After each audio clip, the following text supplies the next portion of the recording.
Hey there, comic book fans. A big week at the comic shop for me this week. I got 9 comics, all from my pull list. Nothing to pull off the wall, so that's a lot for me. I think there's a couple of first issues in there, so that has something to do with it. But first, I'll show you my top of the printer museum comic of the week. And that's Captain America and the Falcon. What is that? 170. There's a lot going on that cover. Cap's getting arrested. Moonstone wants to beat them up. I forgot there was a dude Moonstone first. I remember Menace is the maid called Moonstone. But I think the Hulk she may have first appeared in when I was a kid. But I guess there was a dude Moonstone first in the same costume. And this is John Romita inking Gil Kane. I recognized the Gil Kane right away. And no, that's a John Romita face right there on Moonstone. But I looked it up just to make sure. But yeah, a little nice 1970s 20 center from Marvel I've been looking at all week. Good stuff. Man, that's got a lot of logo. Oh, it's in a box too, so that means it's one of the 10th anniversary covers. But it must be at the very end when they started getting lax with the box and just put a line across. So Marvel 10th anniversary cover, John Romita, Gil Kane, good stuff. And let's see, what's the first comic I got this week?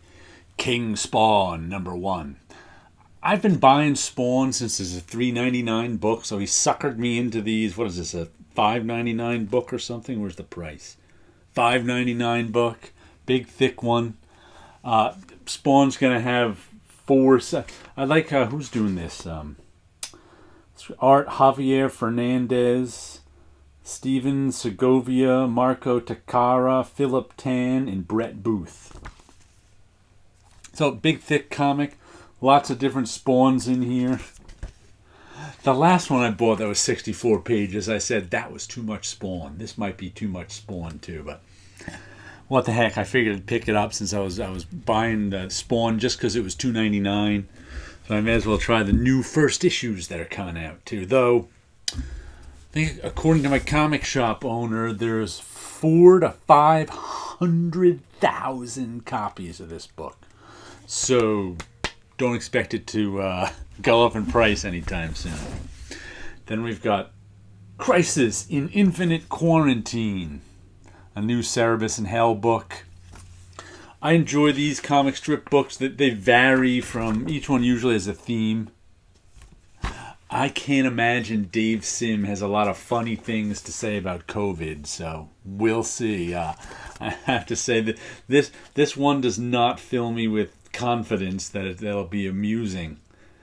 Batvark coronavirus? Oh my goodness, he's got, I don't know what that is. That must be the new Batvark corona. Oh god, 2 months of coronavirus jokes from Dave Sim. I don't know if I can take that. I mean, I generally find his humor interesting and funny a lot, otherwise I wouldn't be buying the book. But I don't know about this one. We'll have to see. I'll let you know if it's any good or not. Then we've got Echolans. And it's a vertical book.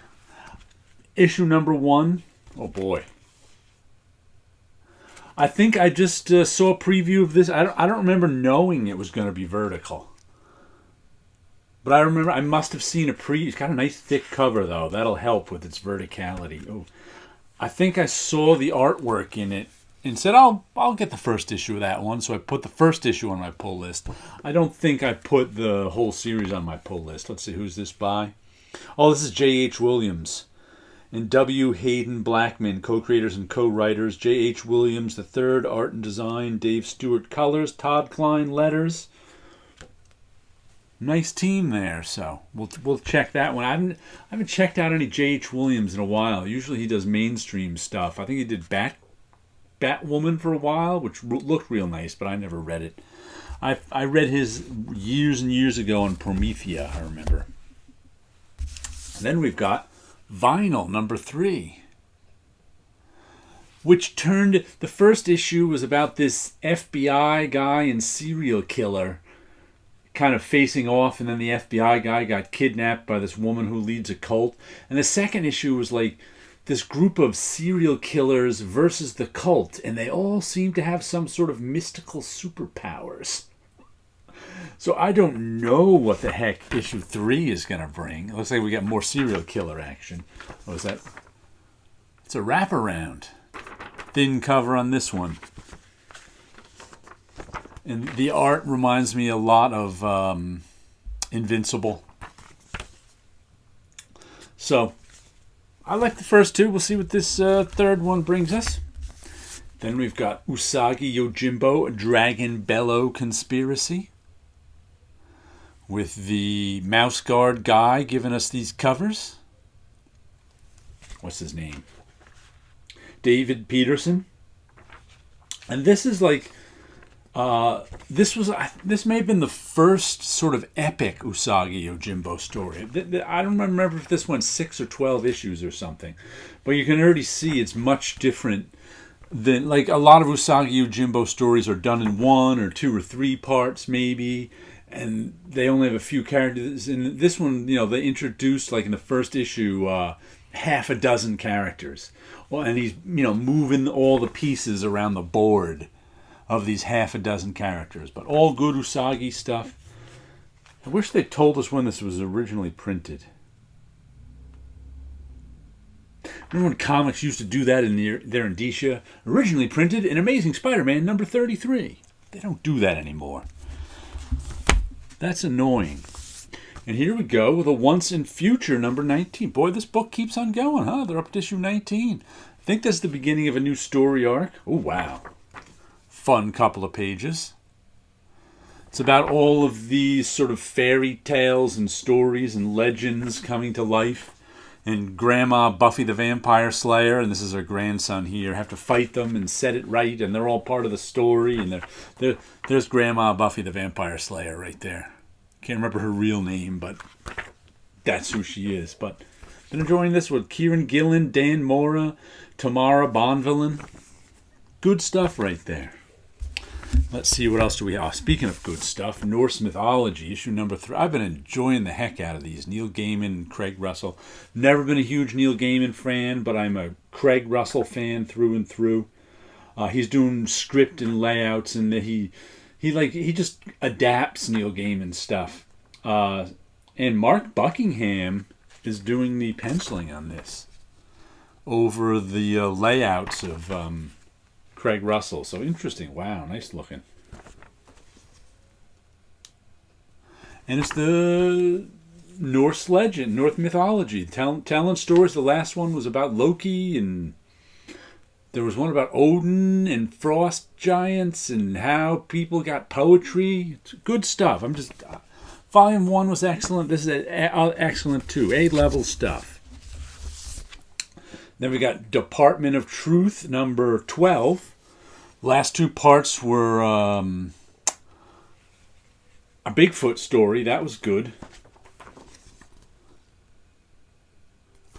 Some of the art in this can be really weird in the story. But it reads really well. So I enjoy all sorts of symbolism on the back. JFK on the front. I read the first volume of this on Hoopla and said, put it on my pull list. Bought issues like 6 through 9. They still had on the shelf, and then with like right around. So I've been buying it ever since. Really, really enjoyed it. Matter of fact, a couple of weeks ago, I got a 6th printing of issue number 1. But really enjoying this Department of Truth stuff. If too many people believe crazy conspiracy theories, then they become real. And it's the Department of Truth's job to make them not become real. Then the last thing we got this week is Ice Cream Man number 25.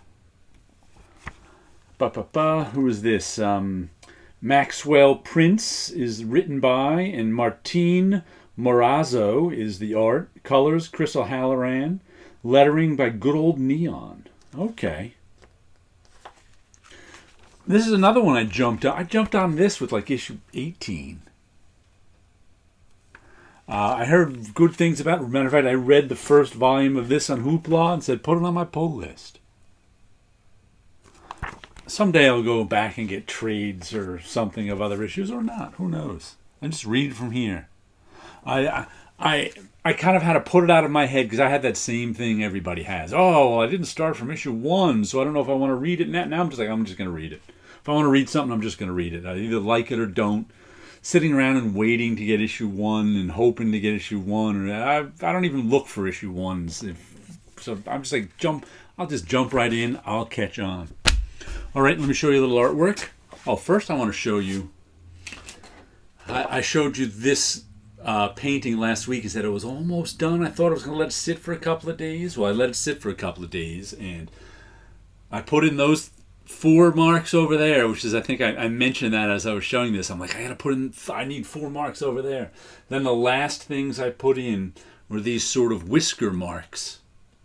Green and blue. And what's funny is I put like 3 more whisker marks above the nose, and as soon as I did it, I was like, no, mistake. So I had to scrub them out. Well, the acrylic paint was still wet, and the paint under here was dry, so it was just a matter of washing it off with a cloth.